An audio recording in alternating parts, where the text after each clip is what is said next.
The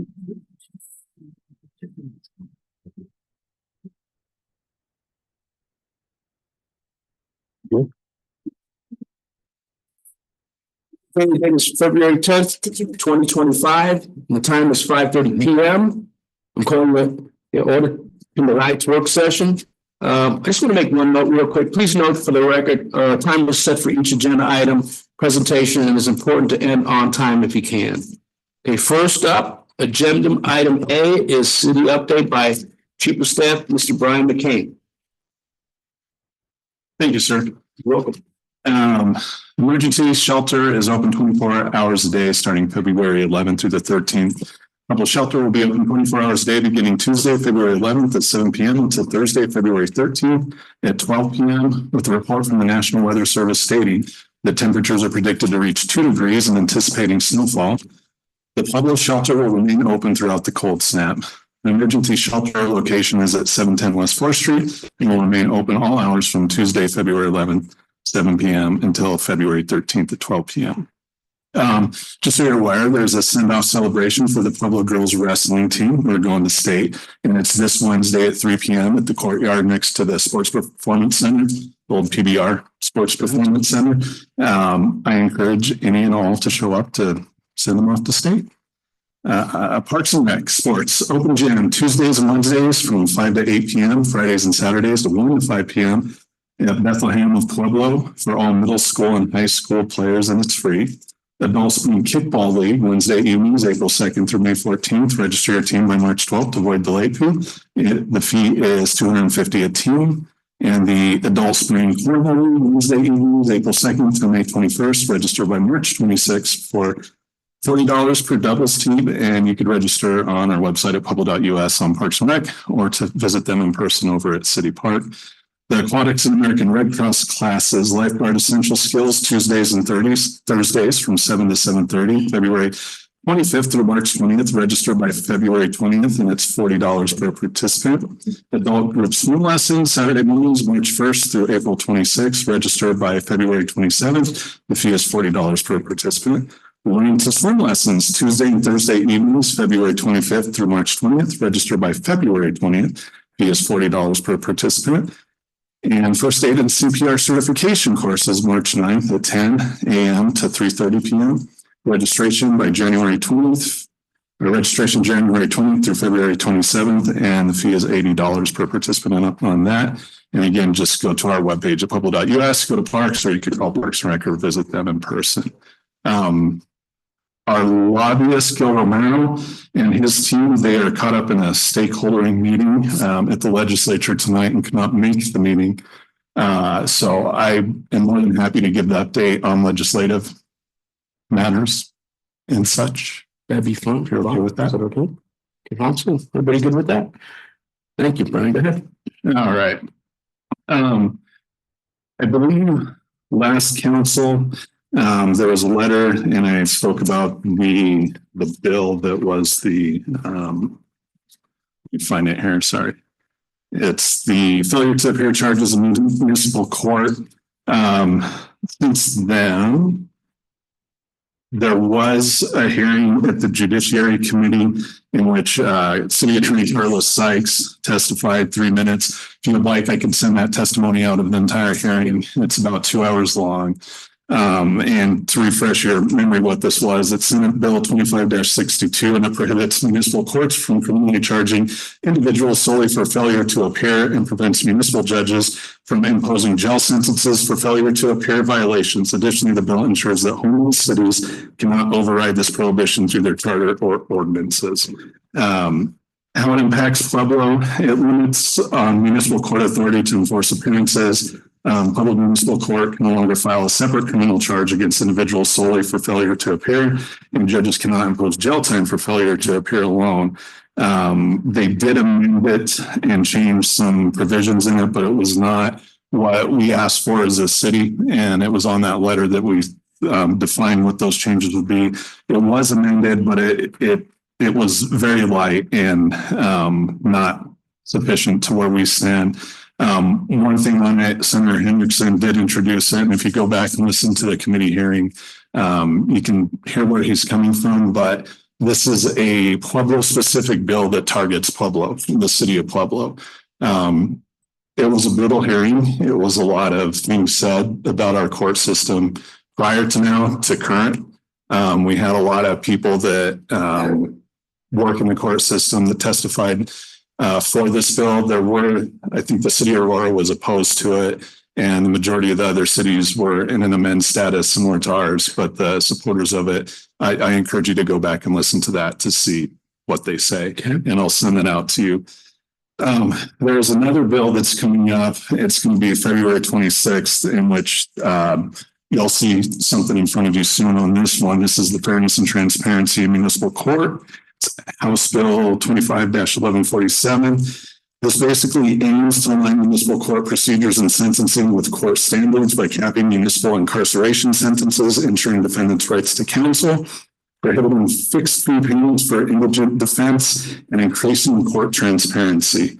Where this basically impacts Pueblo and our home rule in the municipal court is reduce maximum jail sentences for some municipal offenses. Pueblo Municipal Court will be required to align its maximum sentencing limits with the state law. Some offenses now carry lower sentences than under current municipal sentencing rules. Changes in the mandatory minimums and enhanced penalties. PPD and local prosecutors will no longer be able to seek mandatory minimums or enhanced penalties unless the offense has a state level equivalent that permits them. It increased public defender requirements. Pueblo Indigent Defense Program must ensure municipal public defenders receive the same case access as state public defenders. Flat fee contracts for indigent defense will no longer be permitted. It does create greater court transparency and public access. All municipal court hearings must be open to the public, and in custody hearings must have a virtual observation option, which I believe we do. Municipal cases must be resolved more quickly, which may require procedural changes for scheduling and case management.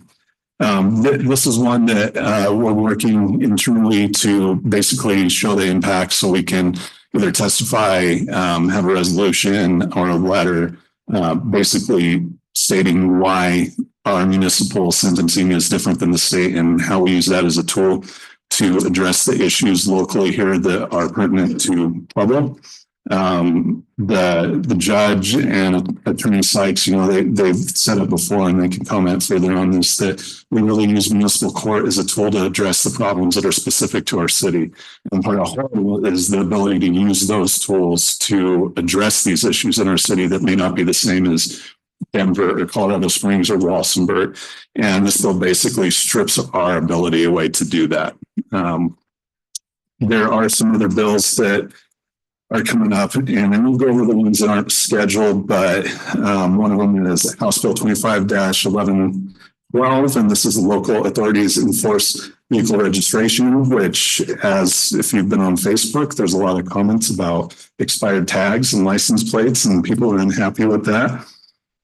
This bill would give Pueblo PD greater discretion to enforce registration violations without relying on state agencies. So it's one that will give us some of the tools where we can possibly address this. It does offer financial relief for low-income residents, made Pueblo residents may qualify for fee waivers, reducing fines, but also decreasing potential revenue for the city. That would be a revenue negative impact. Let's see which other ones I could go over. This one that I know we've heard from some of our emergency services is Senate Bill 25-060. This was actually in the judiciary hearing, the committee hearing as well, with the failure to appear, which both of them did pass out of committee and will be on the floor for a second reading or, on the floor for a vote. This one criminalizes repeated unjustified 911 calls after a warning. We hear a lot and some of the testimony on it, and I don't know how much it impacts us, but you have people that repeatedly call 911, tie up the lines in which it can cause a problem for somebody that's truly having an emergency. So this will give us the ability to go out and address that, making it a Class 2 misdemeanor if they repeatedly call 911 without a valid reason. There is House Bill 25-1072, which will be in the Judiciary Committee hearing on February 18th. This is the pre-trial release for repeat violent offenses. This strengthens pre-trial release conditions for individuals accused of violent offenses, limiting the use of unsecured personal recognizance bonds and establishing a minimum monetary bond requirement for repeat violent offenders. This just gives us some more tools to keep some of these violent offenders in jail when they are possibly being let out. Stronger pretrial detention measures for violent offenders, potential decrease in violent crime and recidivism. One of the negatives that they listed is it is an increased jail population and more restraint on the resources. But last I heard, I think they have they're nowhere close to being fully full in the public jail at the moment. Those are kind of the hot topics. There are a few other ones that I've been working on with Scott Hobson regarding basic zoning, what do you call it, landscaping regulations that limit some of our requirements on landscaping or the types of turf grass. They don't sound as exciting as these other ones because it's what kind of grass you can plant in the front yard, but it is important to the city because again, it comes in and says that we have to conform to these state standards instead of having our own. So Scott's working with me on that to address some of those. They're not scheduled as far as I can see yet. Accessibility standards and building codes, that sort of thing. But I guess with that, I'll open it up to questions if you have any on this and concerns. First of all, thanks for pinch hitting.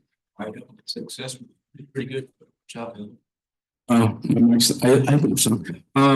What I'd like to do is see if there's anybody, Sarah. Great job, Brian.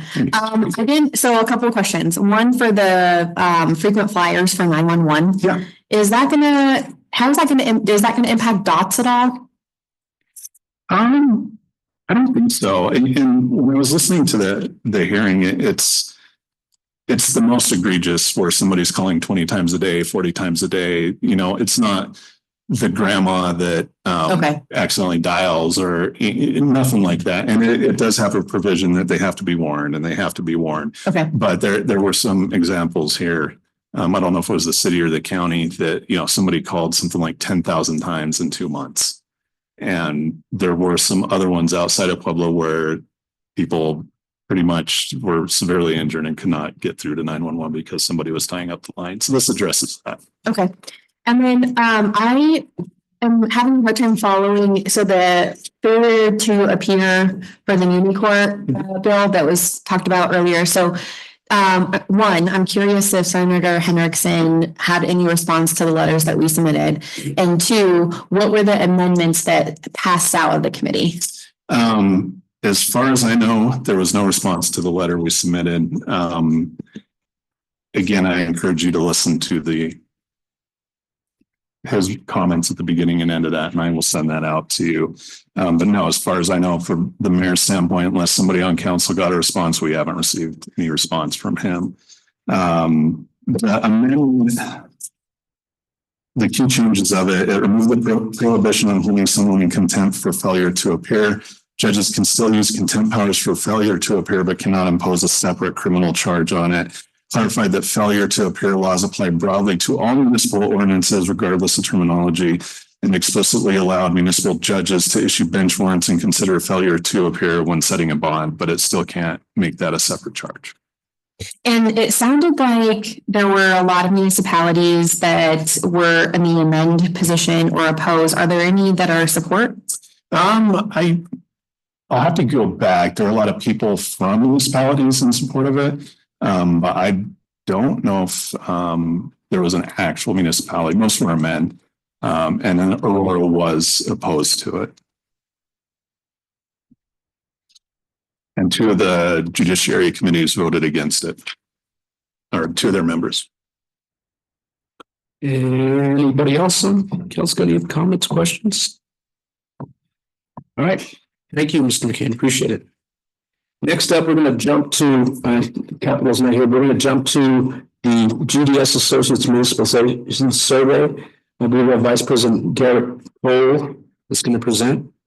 And Amber, I'm going to try to pronounce that last name. the Vice President Managing Director. Okay. Good evening, Chairman, members of council. I really take just a moment to introduce GDS Associates team here. GDS Associates has been retained to assist us in evaluating the feasibility study and potential transition to a public utility here in Pueblo.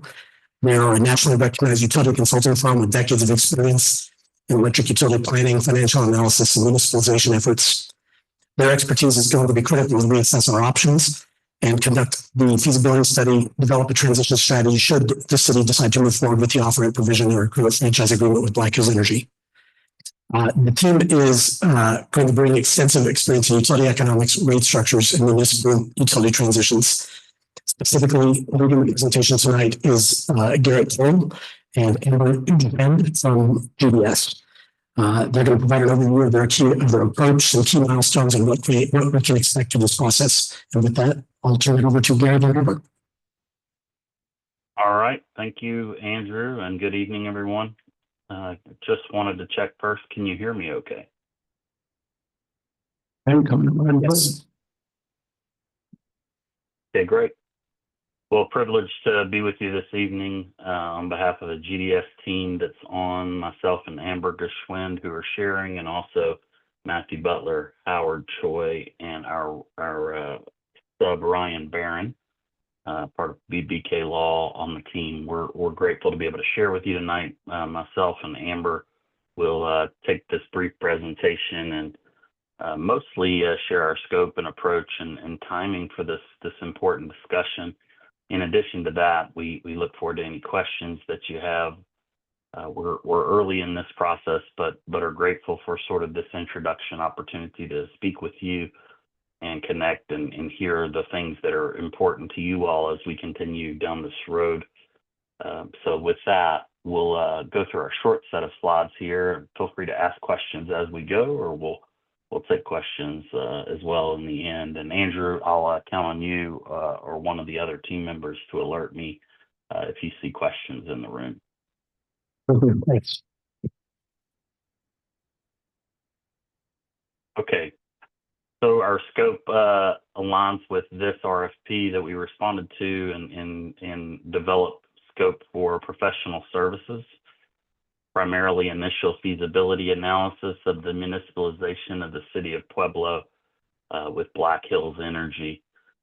In addition to that feasibility analysis that acknowledges the technical feasibility as well as economic feasibility of municipalization, we also have a couple other subcomponents of that include public education support and communication of our results and the process of being considered as a public power utility, and then also partnership strategy advisement around other entities that may be interested in partnering with you in this effort, maintaining ownership or operation, and also supporting the utility through other power contracts. So that's the fundamental and outline of scope.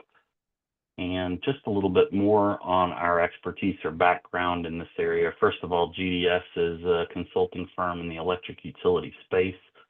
We've been in business for nearly 40 years, since 1986, and have a variety of different areas of expertise here that surround electric utility needs, technical, economic, financial, all of the areas that are really necessary to be able to provide this start to finish type of advisement for municipalization. We've provided this type of valuation and municipalization support and consulting to a variety of different entities over the years. We've done 50+ studies across Western utilities on behalf of agencies and other city communities for this type of result, be it municipalization of the entire utility wires business and power business, or just the wires business, or just the power business. So we've had a variety of different experiences there. A number of recent clients with which we're working on specifically for municipalization in Tucson, Coachella, Corona, others listed there, and then a variety of experiences in privatizing military bases and moving that wires business to a new owner, as well as community choice aggregation feasibility reviews in California that moved quite a bit of utilities in California in control of their own power supply. So this just gives you a bit of our background and understanding that we have been through this process many times in advising clients, and we hope to provide that independent advice that would give you a reliable sense of how you would move forward and what to expect from that process. With that, I'm going to allow Amber Gershwin, the director at GDS, to begin to share on what it looks like to form a public utility. Amber? Thank you, Garrett. So Black Hills Energy, your current provider, is a vertically integrated utility. They own generation assets, transmission, and distribution. With this study, we're focusing primarily on the distribution system used to serve residents and businesses within the city, and what type of assets the city may need to purchase or acquire to become its own electric utility. And this is the kind of piggybacks off of the previous analysis that was done in 2019. Also looked at some similar issues. We're taking a fresh look at it in light of items that may have changed since then. Next slide, please. So this slide has a lot of words on it. This is just explaining the scope of the study. The primary question we're trying to answer, though, is it financially feasible to form a public power utility? So if the city forms its own utility department for electric service, can it charge rates to customers that are either equal to or less than what Black Hills currently charges? So we want to do that. We want to make sure that nobody else is worse off, any remaining customers with Black Hills Energy. We don't want their rates to go up just because the city perhaps left Black Hills service. And part of answering that question is determining what type of power supply the city might be looking to purchase in terms of let's meet all their requirements, and also what type of renewable power, for example, what share going forward the city would be interested in, and the various costs for those. And then again, with what assets might be acquired, we're looking at the distribution system. We assume that Black Hills would retain the generation and transmission services, and the city would purchase the transmission service through Black Hills. So there would be no stranding of costs there. And then as part of that analysis of the distribution system, we want to know what would it take to actually separate from Black Hills Energy. So if we're not taking all of Black Hills Energy service area, there's going to be a line of demarcation between what Black Hills owns and what the city may own for the public power utility. And so there'll be some investment needed for the separation there, and that will be included in the study. And then practically, how might the utility be operated? Would you outsource some of this work, the operation and maintenance? What types of partners could be involved? So we'll identify those. And then from the legal and regulatory perspective, what has been done previously and how does that inform the study going forward as far as what types of assets can be acquired and what is their fair market value. And then finally, as Garrett mentioned at the beginning, there's an outreach component that we will be supporting. So providing information on the benefits, challenges, and risks of forming a public power utility. Next slide, please. Okay, so this is a kind of trimmed up map of Colorado and all of the various electric service providers. Black Hills Energy down in the lower right-hand corner in Pueblo County and across a couple other counties, surrounded by publicly owned utilities. So there is potential for some partnerships there if the city decides to move forward. Next slide, please. And this map just shows from a high level what the city itself looks like. This is within Pueblo County, the various assets there. And we can see that there's a lot of substations and wires going across the city. And so we will be determining which of those will need to be acquired. Okay, let's go to the next slide. This compares a little bit what the last study developed. So for the city only load, so this is just within the city service area, about 790,000 megawatt hours per year. And that would serve about 55,000 customers. And that is not a small amount. That's a pretty good sized city. We see lots of municipal utilities operating with far fewer service accounts than that. And so let's see, the purchase price estimate is another interesting number on here from the previous study. This shows a range of the estimated value of the system that would need to be acquired. At the high end of the range, that 132 million, again, this is from the 2019 study, that reflects the replacement cost new for the system, less depreciation. So if you were to build it today and then take into account that it's depreciated at a certain age. Annual operating budget estimate is 120 million, so significant there. That includes all of your overhead, your power supply costs, stranded costs that need to be paid to Black Hills for departing service. It includes programs and taxes and payments in lieu of taxes that would go to the city and county, potentially, and other various entities. The study found that it was economically feasible. One of the underlying assumptions is that the takeout financing or the long-term debt for purchasing the system, and that was analyzed at a 6% taxable rate. It did require that there were some joint use agreements to make sure that all citizens and businesses within the city are being served by the city. There's an estimate for separation costs, considered cost stranding, and it was determined that condemnation is a possibility if needed to go forward. And then I believe I turn it back to you, Garrett, for the next slide. Thanks, Amber. Thanks. So throughout my career at GDS, power supply and market issues has been my primary focus. And since your last feasibility study in 19, there have been some significant adjustments on this landscape that could affect how the eventual utility in consideration here would procure power and the market landscape that's changing. As far as the market landscape, Black Hills is joining the California Independent System Operator. That is the coordinator of transmission and the market in California. They're joining that energy imbalance market, which exists throughout significant portions of the West.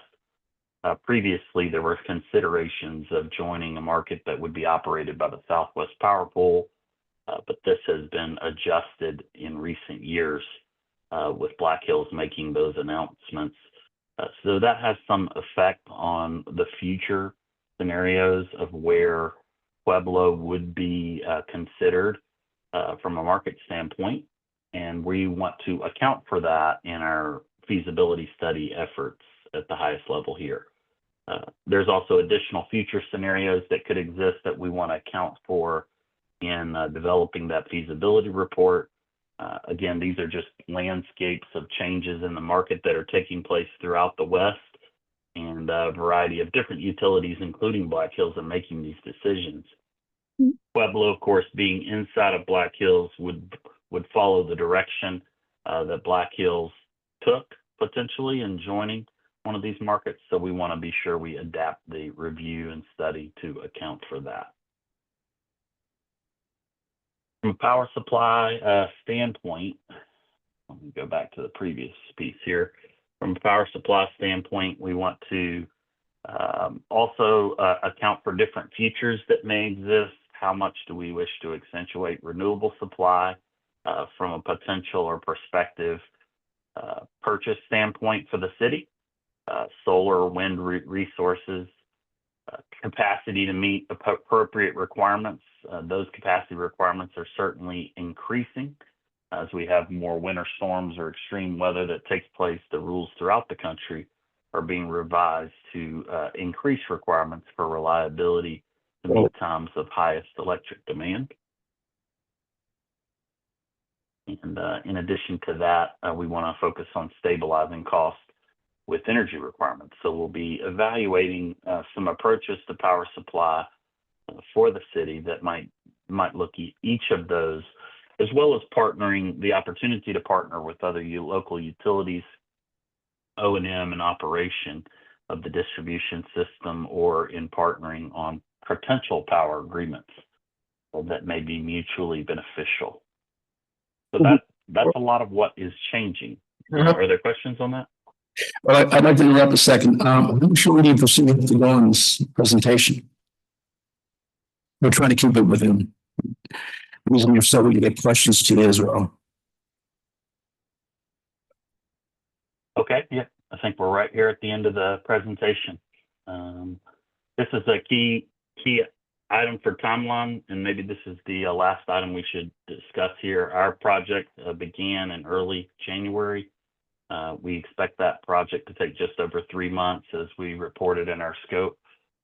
So we're going to be conducting the bulk of our work product in February and March, and expect to be in late March or early April with a final report presentation.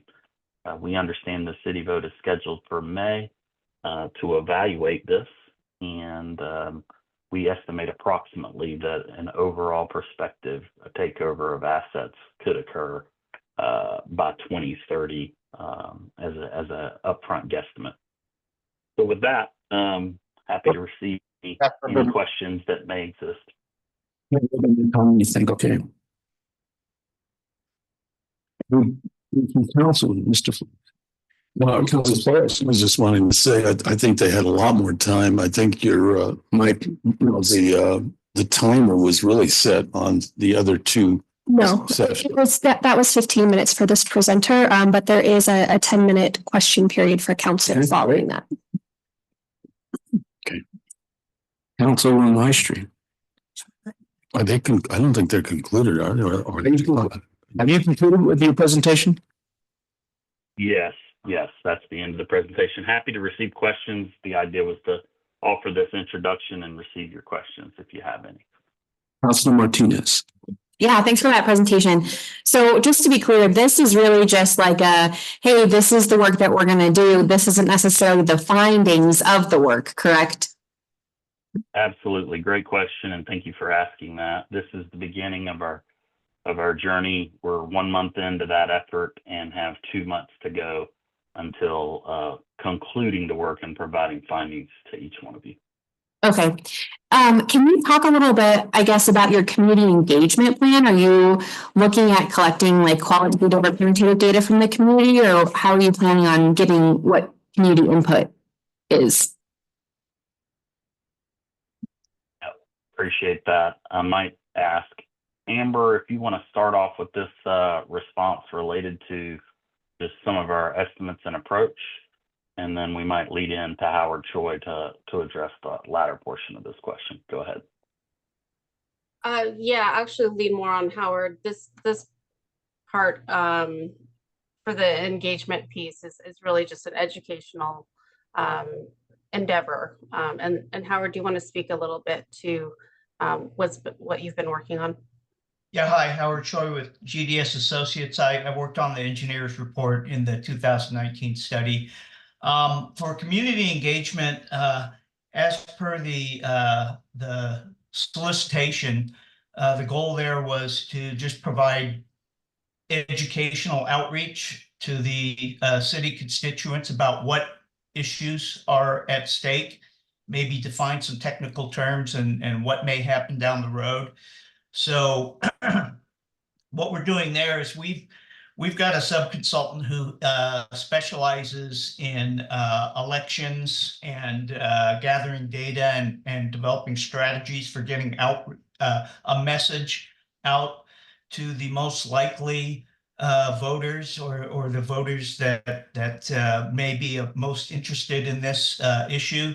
So we've already collected data from your last election, maybe your last couple of city elections about pre-vote polling information, post-vote polling information, other demographic information, and we're right now crafting a strategy about who the most likely voters are going to be on this type of issue.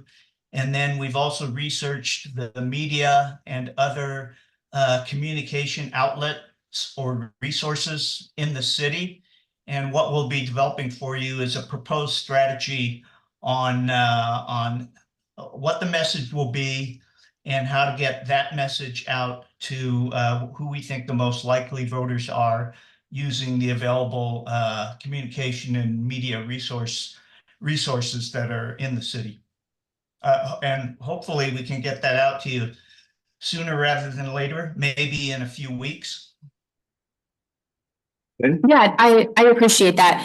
I think knowing the Pueblo folks that we represent up here on council, with 46% of our population identifying as Hispanic, and, low to moderate income, it would be really, I think, crucial to do that education and outreach to like Spanish speaking populations and the low income folks who are really victims of high energy prices. So I want to note that. Absolutely. Council Flores. Yes, thanks for the presentation. I'm a little concerned about the timetable here. For some reason, I thought we were going to have a report a lot sooner than April. And how are you guys feeling about finalizing your report with maybe the council having maybe less than 30 days to make up our mind as to put it on whether or not it's going to be put on the ballot? It just seems, and maybe that's not really a question for you, but maybe for the mayor, of how this is so compressed. I'm really concerned that maybe we're not going to have all the information that we need in order to make a logical decision as to whether to put this on the ballot or not.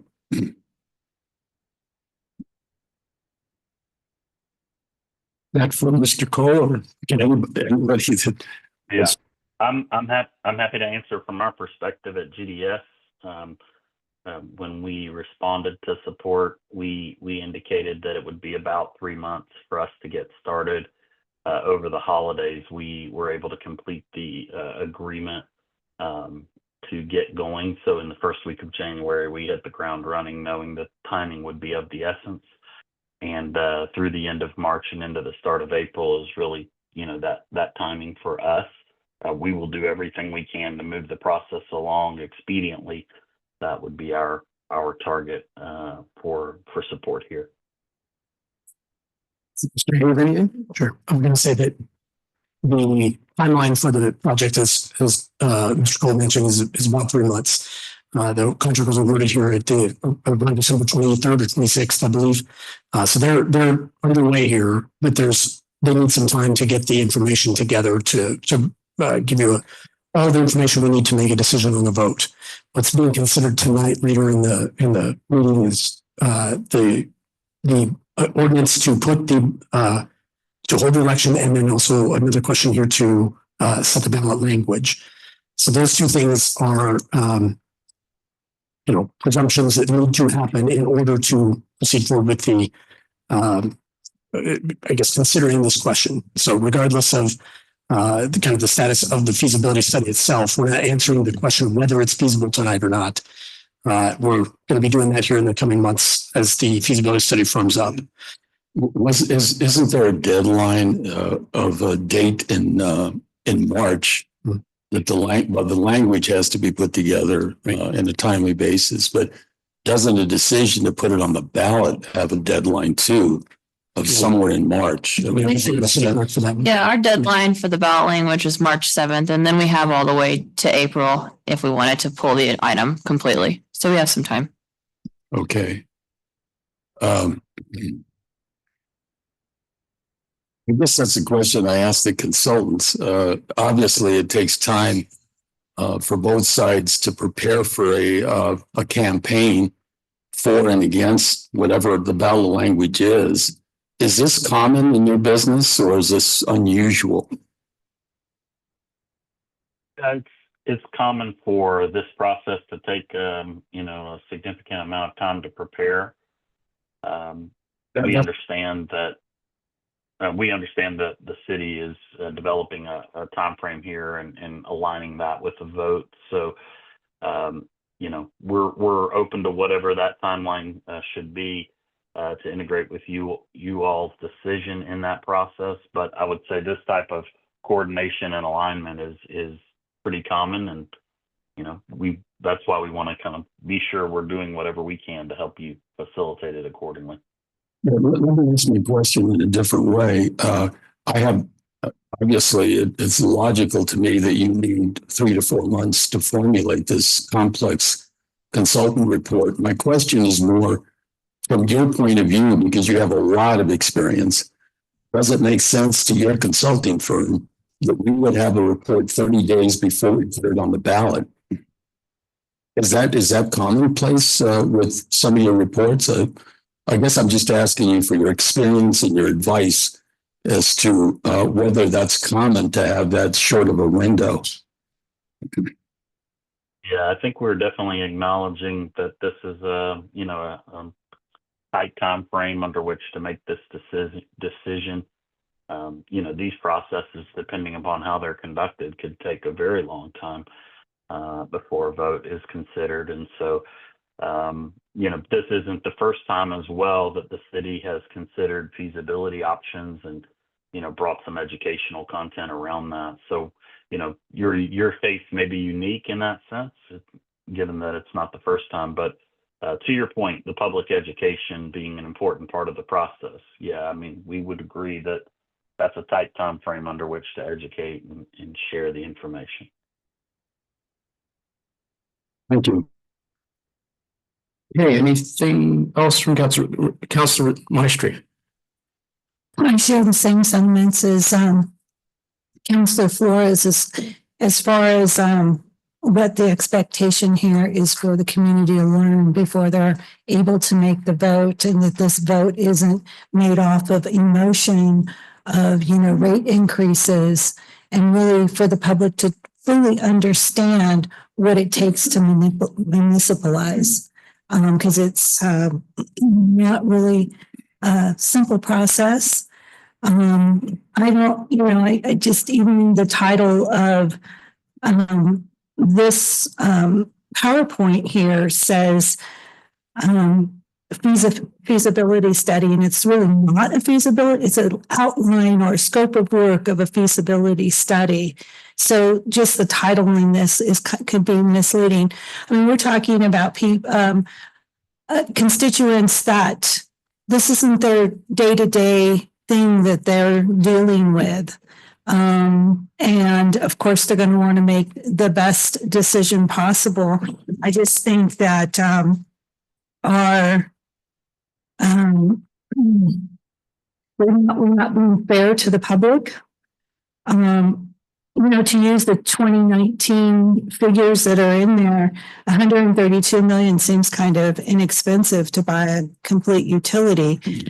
But at the same time, the 4 million in separation costs are really in addition to the 132 million in order to really make this work. But those are all going to be new numbers, updated numbers of what it's going to take in 2030. And I just can't express how important it is for the public to be educated when it comes to making this decision. And we've done them a disservice by pulling the trigger this late in the game. Because now we're going to have to vote today to put the question on the ballot. And the question, it says whether it's feasible or not. Well, that leaves them to go out and really do their homework. Or put a question in their mind, and we still don't even have any answers for it, and we won't have any answers for it until possibly 30 days before, and that's not fair. So I'm just expressing that. discontent with what's going on here. And it is very important for us to know. I hope to see in the study, what those, I have a lot of questions when that study comes forward, so I'm hoping that you're gonna cover those questions, because otherwise we're having to come and go back to questions. And this is just a really important matter. And I don't know if the citizens can realize what the effects are if we vote to off-ramp based off of the emotion of, oh, Black Hills Energy is the highest, rates in the state. And so we'll see what happens. Thank you. Councilor Flores? Nothing. You good? Oh, I'm sorry. Councilor Ure? I think it's clear. We should be clear on the process, and I don't think that anything has been made clear. So tonight is a first reading of whether putting the ballot language out. Is that correct? It's first reading tonight. So it'll be on a final reading in 2 weeks. Okay. And the question that's going to be asked to the voters, is my understanding, is just if it's feasible, should the city municipalize? That question's not going to be answered until August, correct? When the study's done, and literally council is the only one that can take the off-ramp, correct? I think the timeline for the study is to be complete in April, the election in May, and then it will be up to the council to decide before August whether they want to take the off-ramp. So there is a significant amount of time in between for council to have further discussions once you have the feasibility study in front of you. And then there's a time before August that if council decides that this isn't the way to go, that council's not going to take the off-ramp, to not do it. Correct? Correct. Okay. I just wanted to make sure that I was clear on what that process is. Council, anybody? All right, I think that concludes your presentation, correct? Unless you have questions. Okay. We good? Councilor Flores. I have another question too. In requesting this consultant report, it appears to me that the report itself would give us that answer as to whether or not it's feasible. I mean, they may discover that it's not feasible at that point.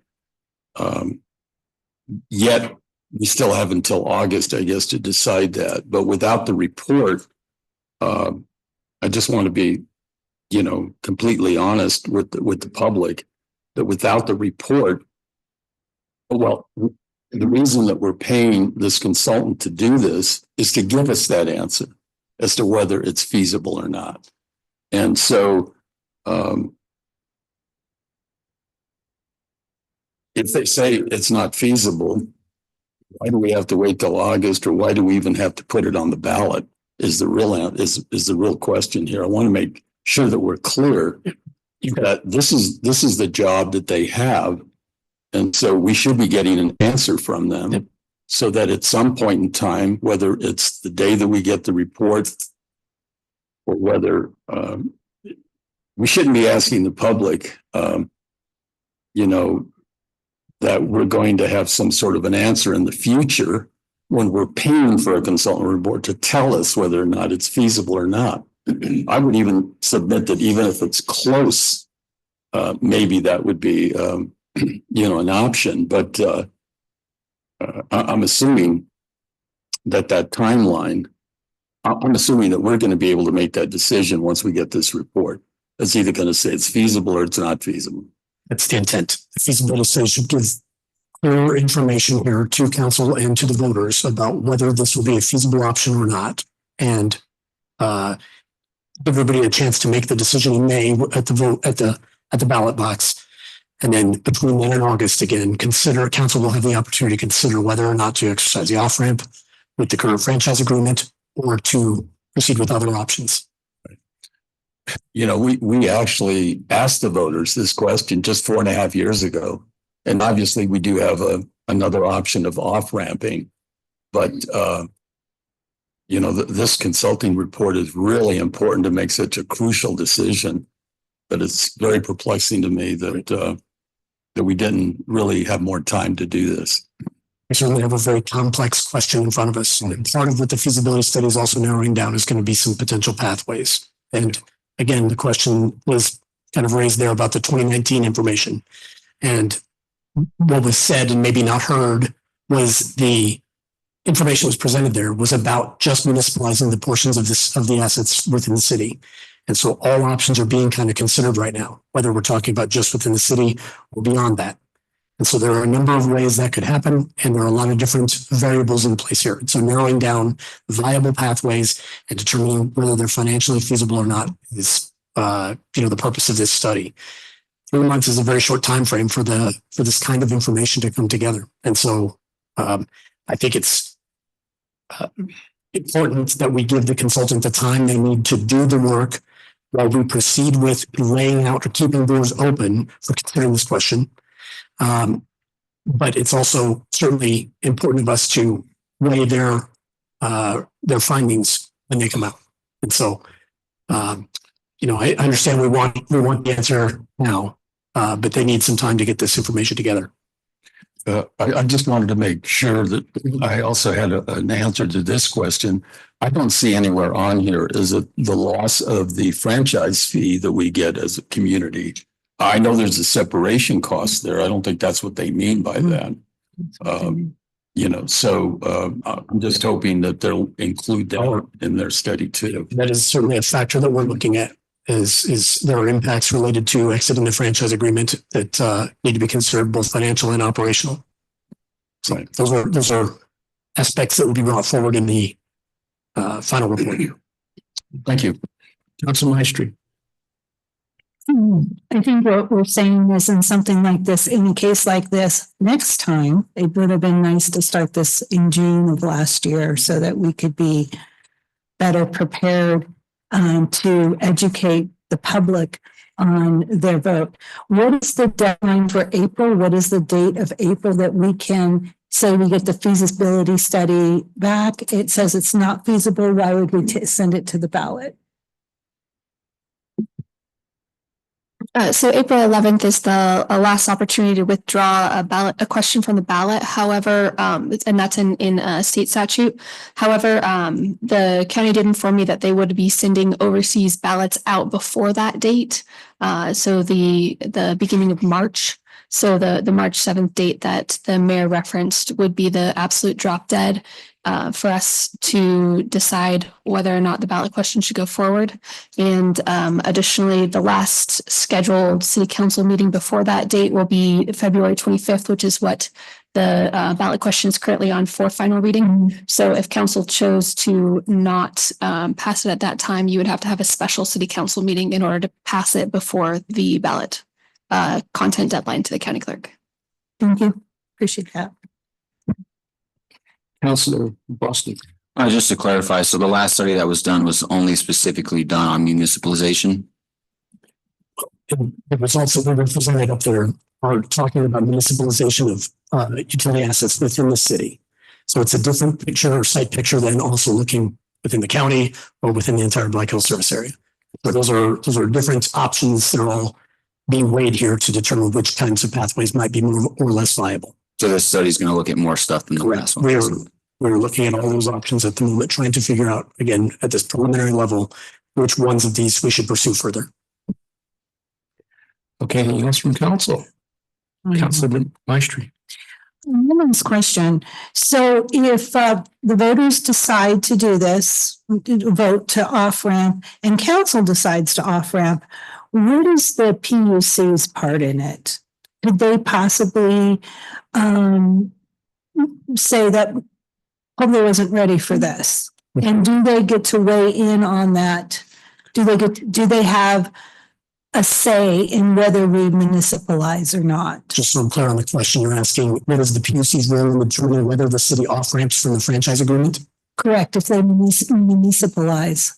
I'm gonna look to the city attorney for confirmation of this, but my understanding is the PUC doesn't have anything to say about whether we withdraw from the franchise agreement or not. That is the decision of council. I understand that. But whether if we withdraw from the franchise agreement, we off ramp and we want to municipalize, what is their role in that decision? I know that they have some role there. I'm gonna. So, Councilman Maestri, my understanding, and I have Mark Davidson, he's on the phone too, who's the attorney that's representing us on this issue, so he can chime in. My understanding is the PUC would be involved as far as valuation of the assets and determining any stranded assets and things like that, but they would not have an ultimate say on whether or not the city municipalized. And Mark, I don't know if you want to chime in on that. Yes, I'd be happy to. This is Mark Davidson from Fairfield and Woods, a law firm. And the PUC, as was just represented, would look at the valuation of the assets. And at a certain point, there would need to be an application filed by Black Hills, assuming this process moves forward, to approve to the PUC requesting approval of the transfer of those assets to the city. So the Public Utilities Commission's authority is twofold, I'll say, based on the current makeup of our statutes in Colorado. They'll consider valuation and the transfer of the assets.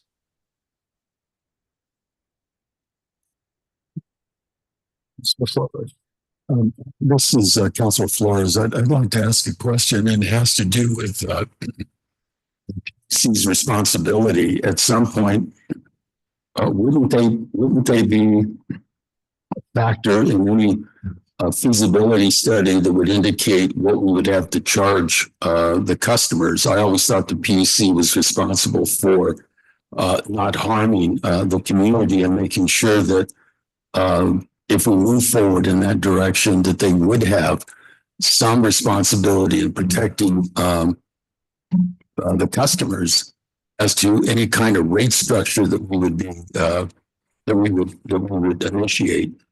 Is that not true? So as a municipal utility, you would set the rates yourselves, either through the city council, as some municipal utilities do, or through a separate organization established by the city for the oversight and operation of the utility assets. And you would set those rates based upon the decision by city council or the other entity that's designated by the city for that purpose. But the Public Utilities Commission does not regulate the rates charged by municipal electric utilities to their customers. The thought being that the municipal utility is governed at that point by the council or the other entity that may be responsible to the council.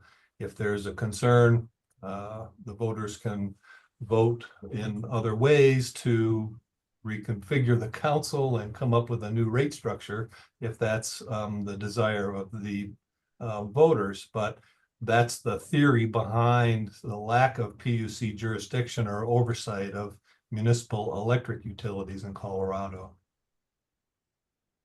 Thank you. Some council. Good. I want to thank GS Associates and Public Works Director Andrew for the presentation. Thank you. Mr. Chair, Thank you all. I move that we go into executive session for the purpose of determining positions relative to matters that may be subject to negotiations developing strategy for negotiations, and or instructing negotiators under CRS section 24-6-402, parent 4, parent E, parent I, and a conference with the city attorney for the purpose of receiving legal advice on specific legal questions under CRS section 24-6-402, parent 4, parent B. And the following additional details are provided for identification purposes to discuss the possible settlement of pending litigation. Do we have a second? Second. Okay, all in favor? Aye. Okay, thank you, President Alfieri. We return at 7:30 PM. Thank you. 7 o'clock. I'm sorry. Thank you. We'll be back at 7:30.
session at 7 o'clock, so we'll return for the work session.